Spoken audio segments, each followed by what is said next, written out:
நம்ம சென்னை சில்க்ஸின் ஆடி blast சேவிங்ஸும் blast கலெக்ஷனும் blast. இந்த நிலமோசடி வழக்கு என்பது இது ஒரு நிகழ்வாக மட்டும் கடந்து செல்லக்கூடிய நிகழ்வாக நாங்கள் பார்க்கவில்லை. ஏனென்று சொன்னால் இது ஏதோ ஒரு 2 தனிநபர் செய்த குற்றச்சாட்டாக நாம் எடுத்துக்கொள்ள முடியாது.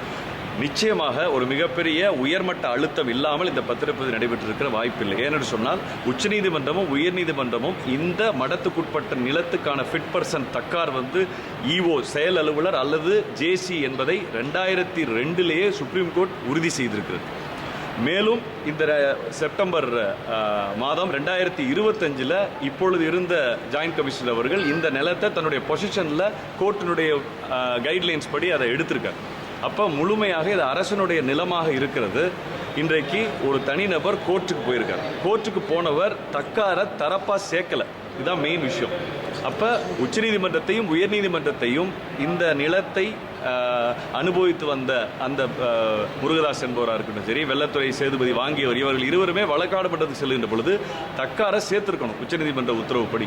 அல்லது இப்போ கரண்ட் பொசிஷன் எடுத்தவங்க அடிப்படையிலாவது தக்கார தரப்பாக சேர்த்திருந்தா ஒரு நியாயமான தீர்ப்பை நீதிபதி வழங்கியிருக்கலாம். ஸோ அப்போ நீதிமன்றத்திலையுமே சப்ஜெக்ட் டாக்குமெண்ட்ஸ் கிளியராக இருந்தால் மட்டுமே நீங்கள் பதிவு செய்து கொடுங்கள் என்று மிக தெளிவாக நீதிபதி கொடுத்த உத்தரவை இன்றைக்கு இங்கே இருக்கிற ஜஸ்டின் மணிகண்டன் என்ற அந்த ரெஜிஸ்ட்ரார், அதாவது கூடுதல் பொறுப்பாக வந்த ரெஜிஸ்ட்ரார், அந்த நீதிபதிகளுடைய உத்தரவை முழுமையாக புறக்கணித்திருக்கு. இது யாருடைய அழுத்தத்தின் பேரிலே அவர் புறக்கணித்தார் அப்படிங்கிற கேள்வி ஒன்று வருது. மேலும் இங்கே இருக்கிற ஜாயின்ட் கமிஷனர் அவர்கள் இந்த 27 சப் ரெஜிஸ்டர் ஆஃபீஸில் இதை நாங்கள் பதிவு செய்ய மாட்டோம்னு பெண்டிங் போடுகின்ற பொழுது தகவல் கொடுக்குறாங்க. பழனி கோயிலுக்கு தகவல் கொடுக்கும்போது அவங்க கோர்ட்டுக்கும் போயிடுறாங்க. ஜூன் மாதம் கோர்ட்டில் போய் 30 கோர்ட்டில் ஒரு ரிட் பெட்டிஷன் ஃபைல் பண்ணிடுறாங்க. அது எஸ்ஆர் நம்பர் ஆயிருக்கு. அப்போ இவ்வளவு தூரம் நிர்வாகத்துக்கு தெரியப்படுத்தியிருக்காங்க. சப் ரெஜிஸ்டர் ஆஃபீஸ்லேருந்து கோயிலுக்கு பண்ணுறாங்க, கோயிலேருந்து கோர்ட்டுக்கு, பத்திரப்பதிவினுடைய டிஐஜி வரைக்கும் தகவல் பரிமாற்றங்கள் முறையாக நடந்திருக்குது. 27 நடக்குது, 30 கோர்ட்டுக்கு போகிறோம். 2 மீண்டும் ஜேசியாக இருக்கிற திரு மாரிமுத்து அவர்கள் சப் ரெஜிஸ்ட்ராருக்கு ஒரு லெட்டர் வச்சிருக்கிறாரு. இது எல்லாவற்றையும் மீறி 3 இந்த பத்திரப்பதிவுக்கான ஆயத்த பணிகள் நடக்குது. அதே நேரத்தில் ஜேசியுடைய ப்ரொமோஷனுக்கான ஆயத்த வேலைகளும் இங்கே நடக்குதுன்னு சொன்னால் அப்போ நிச்சயமாக 6 இந்த பத்திரப்பதிவு நடப்பதை யாராலும் தடுக்க முடியாது என்று ஒரு மிகப்பெரிய சக்தி நிச்சயமாக அரசு எந்திரத்துக்கு உள்ளிருந்தோ அல்லது அரசு எந்திரத்தை இப்பொழுது இருக்கிற தாவேக அரசு எந்திரத்தை இயக்குகிற சக்தி படைத்த பணம் படைத்த யாரோ ஒருவர் இதற்கு பின்னால் இருக்கிறார். நீ எவ்வளோ வேணாலும் கோர்ட்டுக்கு போ, எவ்வளோ வேணாலும் நீ ரூல்ஸ் பேசுங்க, ஆனால் நாங்கள் அந்த ரூல்ஸை உடைச்சி பதிவோன்னு சொல்லி இன்றைக்கு அரசினுடைய நிர்வாகத்தை கேள்விக்குறியாக்கி இருக்கிறது. நீதித்துறையினுடைய அந்த கட்டுப்பாடுகளை அவர்கள் கொடுத்த அந்த உத்தரவை இன்றைக்கு கேலிக்கூத்தாக்கி இருக்கிறார்கள். இந்த கொடை வழங்கிய ஆன்மீக செம்மல்களுடைய அந்த நல்ல உள்ளத்தை இவர்களுடைய இந்த செயல் என்பது அசிங்கப்படுத்திருக்கு. இனி எப்படி இந்த கொடை கொடுக்கணுங்கிற எண்ணம் யாருக்காவது வருமா? யார் வேண்டுமானாலும் அரசாங்கத்தினுடைய கட்டுப்பாட்டில் இருக்கிற ஒரு கோயில் நிலத்தை பதிந்து கொள்ள முடியும் என்ற ஒரு தவறான வழிகாட்டுதலை இந்த நிகழ்வு காட்டுகிறது. அப்போ இதில் தமிழ்நாடு அரசு சிபிசிஐடி போட்டோன்னு சொல்லி தப்பிச்சிக்க முடியாது. ஒரு துறை அல்ல, 3 துறை கிட்டத்தட்ட இதில் இன்வால்வ் ஆகிருக்காங்க.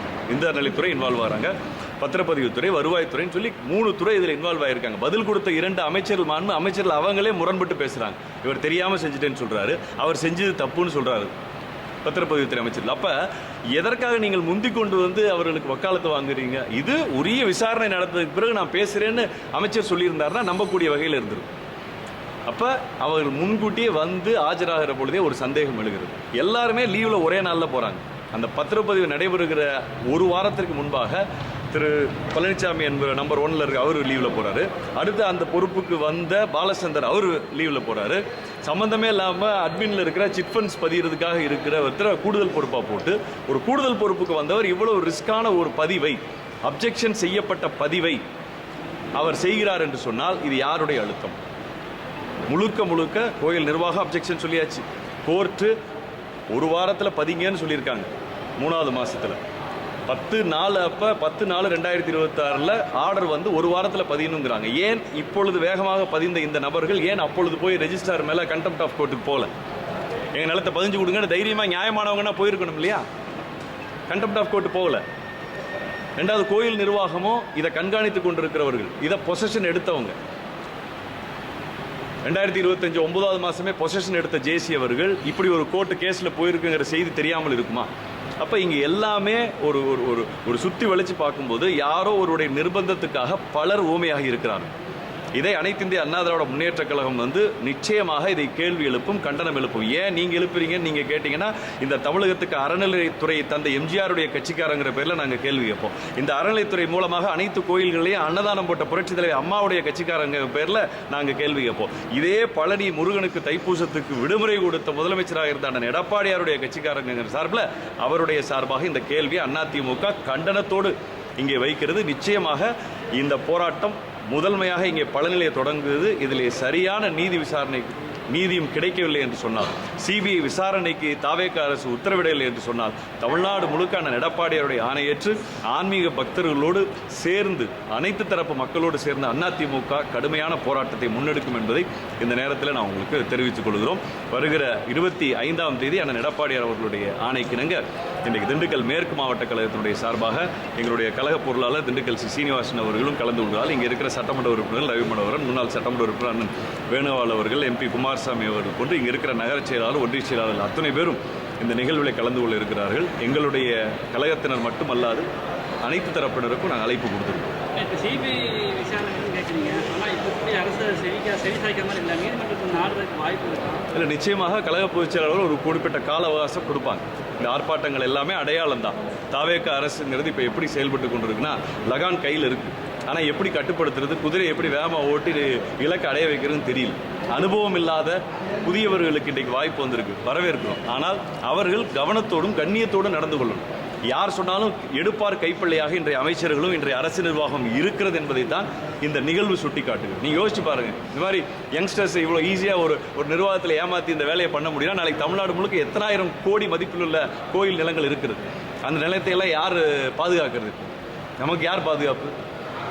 கோயில் நிலத்துக்கு HRNC பாதுகாப்பு, பதியாமல் இருக்கிறதுக்கு ரெஜிஸ்ட்ரேஷன் டிபார்ட்மெண்ட் பாதுகாப்பு, தப்பு நடந்தால் நீதிமன்றம் பாதுகாப்பு. நீதிமன்றத்தினுடைய தீர்ப்பையே ஜஸ்டின் மணிகண்டன் அவர்கள் புறக்கணிச்சிருக்கிறார். Subject to the original documents, otherwise in order இருக்கணும். டாக்குமெண்ட்ஸ் இன் ஆர்டர் இருந்தால் தான் பதிங்க, இல்லைன்னா பதியாதீங்கன்னு சொல்கிறாங்க. அவரும் அந்த நீதிபதியும் பாருங்க, ஒரு நாள் வந்தவர், அந்த ஒரு நாள் மட்டும் அந்த அமர்வில் வந்து உட்காந்துட்டு போகிறார். அவரும் அந்த டாக்குமெண்ட்ஸ் வந்து வெரிஃபை பண்ணுறதுக்கான வாய்ப்பு இல்லாமல் இயற்கையாக அப்படி ஒரு சூழல் அமைஞ்சிருக்கு. அவர் ஏதோ 1-to-1 போகிறதுன்னு நினச்சிட்டு அந்த இதில் பண்ணியிருக்காங்களா என்னன்னு நமக்கு தெரியல. நீதிமன்றத்தை நம்ம வந்து இது பண்ண முடியாது, அன்றைய சூழல் நமக்கு தெரியல. அதனால் எங்களுடைய கேள்வி என்பது, இந்த தவறில் நிச்சயமாக அரசு நிர்வாகம் யாரோ ஒருவரின் நிர்பந்தத்துக்கு ஆளாகி இருக்கிறது. அந்த அரசு நிர்வாகத்தை நிர்பந்தித்த நபரை அரசு எந்திரத்தை கொண்டு கண்டுபிடிக்க முடியாது. அது சிபிசிஐடி தமிழ்நாடு அமைப்பு வேண்டியதில்லை, பொது அமைப்பு வேண்டும். நிச்சயமாக அது சிபிஐயாக இருக்க வேண்டும். இது இந்த ஒரு வழக்குக்காக, இந்த ஒரு தவறுக்காக நம்ம சொல்லலை. ஏன் நான் சொல்கிறேன்னு கேட்டிங்கன்னா, இது போல் பலாயிரம் கோடி இருக்கனால நம்ம அதை கவனத்தில் எடுத்துக்கிறோம். ரெண்டாவது, நிச்சயமாக தமிழகத்தில் இருக்கிற கோயிலுக்கு வழங்கப்பட்ட கொடைகள், நிலங்கள், அதனுடைய சொத்துக்களினுடைய விவரத்தை வெள்ளை அறிக்கையாக அதிமுக அண்ணன் எடப்பாடியாருடைய சார்பாக இங்கே கோரிக்கையாக இந்த கண்டன ஆர்ப்பாட்டத்தில் நாங்கள் வைக்கிறோம். உறுதியாக அது வர வேண்டும். 6 தடவை வந்து நாங்கள் வந்து தடுக்கிறதுக்கான முயற்சியை வந்து மேற்கொண்டோம்னு சொல்லி பத்திரத்துறை அமைச்சரும் அறநிலையத்துறை அமைச்சரும் இணைந்து பெட்டி கொடுத்தாங்க. 6 முறை தடுக்கிறதுக்கான முயற்சிகளையும் அந்த மனு வந்து கொடுத்துட்டுன்றாங்க. 15/9/2025 ஒரு தடவையும், 16/11/2025 ஒரு தடவையும், 25/12/2025 ஒரு தடவையும், அதாவது 2025 3 தடவை கொடுத்துருக்கோம். இது இல்லாமல் 27/3/2026 ஒரு தடவை வந்து நாங்கள் கொடுத்துருக்கோம். இப்போ 3/7 மற்றும் 3/6/7 வந்து பத்திரப்பதிவு நடைபெற்றிருக்கு. இந்த இதில் வந்து பார்த்தீங்கன்னா 27/3 தான் வந்து இந்த பழனிசாமிங்கிறவர் வந்து ரிஃப்யூசல் ஸ்லிப் மறுத்தல் கடிதம் கொடுக்குறாரு. இதை வந்து கொடுத்தாரு. அப்போ அவங்க வந்து என்ன செய்கிறாங்கன்னா, 10 நாளில் வந்து நீதிமன்றத்தை அணுகி 7 நாட்களுக்குள்ளே வந்து இந்த ஆவணங்கள் சரியாக இருக்கும்போது இதை வந்து பத்திரம் பதிவு பண்ணலாம் அப்படின்னு சொல்லிடுறாங்க. இதுக்கு இடையில பார்த்தீங்கன்னா 10 நாள்லேருந்து 3/7 வரைக்கும், அதாவது அதுக்கு முன்னாடி ஜூன் 30க்குள்ளே வந்து அடுத்த ஒரு கடிதம் வந்து கொடுக்குறாங்க. 60-65 நாட்கள் பக்கம் வருது. இந்த 80 நாட்கள் வரைக்கும் கோயில் நிர்வாகம் இதை வந்து அடுத்த கட்டத்துக்கு கொண்டு போய் இந்த இடத்த வந்து 0 வேல்யூ பண்ணியிருக்காங்க. அதை வந்து செய்யலை. எதனால செய்யலை? 200% இப்போ நீங்கள் சொன்னது தான் விடையும் கேள்வியும் விடையும் அதிலே இருக்குது. எப்போவுமே ஒரு கோயிலுக்கு நம்ம பொசஷன் எடுத்துட்டோம்னா முதல்ல செய்கிற வேலை 0 வேல்யூ பண்ணிட்டோம்னாலே அதற்கான அந்த போட்டிகள், அதை தவறு செய்யணுங்கிற எண்ணங்களே பாதி அடிபட்டு போயிடும் அந்த இடத்துல. அப்போ இது வந்து முழுக்க அதனால தான் நான் சொல்கிறேன். அதாவது எய்தவன் எங்கோ இருக்கிறான், அம்பு சிக்கி இருக்கு, இப்போ வில்ல எங்கே இருக்குன்னு கண்டுபிடிக்கணும். இதை வந்து நீங்கள் தயவு செய்து ஒரு தனிநபருடைய குற்றமாக கடந்து செல்ல முடியாது. அது வந்து பதிஞ்ச அந்த 2 நபர்களாக இருந்தாலும் சரி, பதிவு செய்த ஜஸ்டின் மணிகண்டனாக இருந்தாலும் சரி, இப்பொழுது சஸ்பெண்ட் செய்யப்பட்டிருக்கிற மாவட்ட ரெஜிஸ்ட்ரார் அவர்களாக இருந்தாலும் சரி, அது பத்தாது. இது வந்து பெரிய உயர்மட்ட அழுத்தம் இருக்குது. அதான் சொல்கிறேன் பாருங்க, 2 அமைச்சரும் சேர்ந்து 2 துறைக்கான அமைச்சர் சேர்ந்து நாங்கள் அப்ஜெக்ஷன் கொடுத்துக்கிட்டே வந்தோம்னு சொல்கிறாங்க. அந்த 2ல் ஒருத்தர் தான் பதிவு பண்ணியிருக்காரு. 2 துறை அமைச்சர் நாங்கள் இப்போ சேர்ந்து அப்ஜெக்ட் பண்ணோங்கிறாங்க. ஓகே, அப்ஜெக்ட் பண்ணவர் அறநிலைத்துறைக்காரர் இருக்கார், பக்கத்தில் நிற்கிறவர் எப்படி பதிவு விட்டார்? நம்ம மக்கள் யாரை கேட்க முடியும்? அதிகாரிகிட்ட போக முடியுமா? நம்ம நேரடியாக நம்மளுடைய மக்கள் பிரதிநிதியாக இருக்கிற மாண்புமிகு அமைச்சர் அவர்களை தான் நம்ம கேட்க முடியும். அப்போ நிச்சயமா இந்த 2 துறைக்கும் பார்த்தீங்கன்னா பத்திரப்பதிவு துறைக்கும் அறநிலைத்துறைக்கும் 2க்கும் சேர்த்துமே ஒரே ஒரு செயலர் தான். அவர் தான் ஒரு ஐஏஎஸ் அதிகாரியாக இருக்கார். ஏன்னா நம்ம இந்த நேரத்தில் இவர் அவர் என்று குற்றம் சாட்டுவதற்கு நம்மகிட்ட சரியான ஆதாரங்கள் இருந்தால் இப்போ நாங்களே பேசுவோம். இது வந்து கண்டுபிடிக்க வேண்டிய பொறுப்பை அரசு ஏற்கணும். அரசு சிபிசிஐடியிடம் கொடுத்திருக்கிறது, அது ஏற்புடையது அல்ல. ஏன்னா அரசு எந்திரத்தை காப்பாற்றுவதற்கான ஒரு முயற்சியை அவர்கள் எடுப்பார்கள் என்ற ஐயப்பாடு அதிமுகவுக்கு இருக்கிறது. திருநங்கையிலே சாவி கொடுத்த மாதிரி இருக்கும்னு சொல்ல வர்றேன் மறைமுகமாக. அதனால் சிபிஐ வேண்டும். இது ஏன்னா இது வந்து ஓவர் டூவா, இதுக்கு போய் சிபிஐயான்னு நீங்கள் தயவுசெய்து நினைக்க வேண்டாம். ஏன்னா எடப்பாடியார் அவர்கள் சிபிஐ வேணுங்கிறதுக்கான ஆர்ப்பாட்டத்தை மெயினாக முன்னெடுக்கிறாங்க அப்படின்னு சொன்னால் நிச்சயமாக இது ஒரு தொடர்கதையாகிவிடும். தவறு செய்பவர்களுக்கு இது ஒரு வழிகாட்டு முறையாக அமைந்துவிடும் என்ற அச்சத்தின் காரணமாகத்தான் நம்ம சிபிஐ விசாரணை கேட்குறோம். அதான் ஃபஸ்ட்டு ஆரம்பிக்கும் போது சொன்னேன், ஆண்டவனுக்கு அறம் செய்ய வேண்டும் என்று நினைக்கிற ஆன்மீக செம்மல் அத்தனை பேரையும் இன்றைக்கு தாவேக அரசு அச்சத்தில் ஆழ்த்தியிருக்கு. சார், ஒரு சில இந்து முன்னணி கட்சி தலைவர் ஊரான சார் வெளிப்படையாக வந்து எதுவுமே பேச மாட்டாங்க. என்ன சொல்கிறாங்க, அமைச்சர் மேலே எந்த தப்புங்க தவறும் கிடையாது, அந்த ஸ்டெஸ்டின் மேலே தான் அந்த சார்பதிவாளர் தான் குற்றம் அப்படிங்கிறாங்க சார். அதே மாதிரி இப்போ பேசுகிற இவங்க இதே ஏடிஎம்கே டிஎம்கே ஆட்சியில் இருக்கப்போ வந்து வெளிப்படைத்தன்மையாக தான் பேசுகிறாங்க. எந்த விஷயத்தையாக இருந்தாலும் இவங்க தவறு பண்ணாங்க, இவங்க இது பண்ணாங்க அப்படின்னு சொல்லி அந்த ஆட்சியையும் இன்னைக்கு எடப்பாடியாக இருந்தாலும் ஸ்டாலினாக இருந்தாலும் வெளிப்படைத்தோம். ஆனால் இப்போ தாவேக அரசுக்கு ஆதரவாகவே இவங்க வந்து பேசுகிறாங்க சார். அமைச்சர் யாருமே இல்லைங்கிறாங்க. அமைச்சருக்கு இதுக்கு சம்பந்தம் நாம தீர்ப்பெழுத முடியாதுங்க. நாம வந்து நியாயம் கேட்கத்தான் முடியும். நானும் உங்களை போன்ற ஒரு அரசியல் கட்சியில பயணிக்கிற, முருகன் மீது பக்தி கொண்டிருக்கிற நானும் ஒரு ஆன்மீகவாதி. எங்க எடப்பாடியார் எல்லாத்தை விட அவர் பெரிய முருக பக்தர். அவர் அதனாலதான் தைப்பூசத்துக்கு அரசு விடுமுறை எல்லாருடைய கோரிக்கை கேட்டுக்கொண்டார். அவர் வந்து தன்னுடைய முதல் எதிர்ப்பை ஏற்கனவே பதிவு செய்து விட்டார். இல்லை, இது வந்து இங்கே எங்களுடைய திண்டுக்கல் மேற்கு மாவட்ட தலைமை, எங்களுடைய பொருளாளர் அவர்கள், இங்கே இருக்கிற நம்முடைய மூத்த நிர்வாகிகள் அவர்கள், இன்னும் முன்னாள் அமைச்சர்கள், முன்னாள் நாடாளுமன்ற சட்டமன்ற உறுப்பினர்கள், இப்போ இருக்கிற கரண்ட் சட்டமன்ற உறுப்பினர் ரவிமுடன் அவர் எல்லாருமே எங்கள் நிர்வாகிகளோடு நாங்கள் தான் இதை கலந்துக்கிறோம். பொதுவான திமுக எம்எல்ஏ வந்து முதல்வரோட முதுகெலும்பு உடைப்புன்னு சொல்லி இப்போ கைது பண்ணியிருக்காங்க. அது வந்து பேச்சுரிமை பறிப்பு அப்படின்னு கனிமொழி அவங்க சொல்லியிருக்காங்க. நீதிமன்றத்தில் வழக்கு இருக்குது, அதை பற்றி நம்ம கருத்து சொல்ல வேண்டாம். எப்போவுமே வந்து எங்களை பொறுத்த வரைக்கும் எம்ஜிஆர், அம்மா, எடப்பாடியார் எங்களுக்கு சொல்லிக் கொடுத்தது அவை நாகரீகம். அரசியலில் எப்பொழுதுமே எதிர்ப்பு இருக்கணும், விமர்சனம் இருக்கணும், ஆனால் வார்த்தை தடித்து விடக்கூடாதுல. இப்போ என்னுடைய அப்பா வந்து இதில் இருக்கப்போ எம்ஜிஆர் ஒரு முறை கூப்பிட்டு சொன்னார், எதிர்கட்சி தலைவரை பெயர் சொல்லி அழைத்த போது அவருடைய வயதுக்கு நீங்கள் மரியாதை கொடுத்து சொல்லுங்கள், அவருக்குன்னு ஒரு அடைமொழி இருக்குன்னா அந்த அடைமொழியை சொல்லுங்கள், அவர் நமக்கு எதிரானவர் தான், ஆனால் அவருடைய வயது 70 தாண்டிடுச்சு, அப்போ அந்த அடைமொழியோடு கூப்பிடுங்க. நானே அந்த அடைமொழியை கூப்பிடும்போது நீங்கள் ஏன் பேர் சொன்னீங்க, என்னுடைய தந்தையை வந்து அவர் கூப்பிட்டு எம்ஜிஆர் ஒரு முறை எச்சரித்தார். அந்த வளர்ப்பில் வந்தவங்க நம்ம. இப்போ எடப்பாடியாரை பற்றி எவ்வளவோ தரக்குறைவாக பேசினாங்க, திராவிட முன்னேற்ற கழகத்தை சார்ந்தவங்க, திரு ராசா அவர்கள் அவர் தாயை பற்றி கூட பேசினார். ஆனால் எந்த இடத்துலையுமே அவர் தடுமாறுதல் இல்லை. அதனால் எமோஷனாக நம்ம பேசி கைதட்டல் வாங்குறதுக்காக பேசிடக்கூடாது. அரசியல் என்பது மக்களுக்கான பணி செய்கிற ஒரு இடம். அதில் வந்து வார்த்தை தடுத்து விடாமல் இருக்க வேண்டும். விமர்சனம் எவ்வளோ வேணாலும் வைக்கிறாங்கிறது எனக்கு. சார், இது வரைக்கும் சேகர் பாபு எந்த அறிக்கையை எதுவுமே சொல்லலை சார் இந்த இதை பற்றி.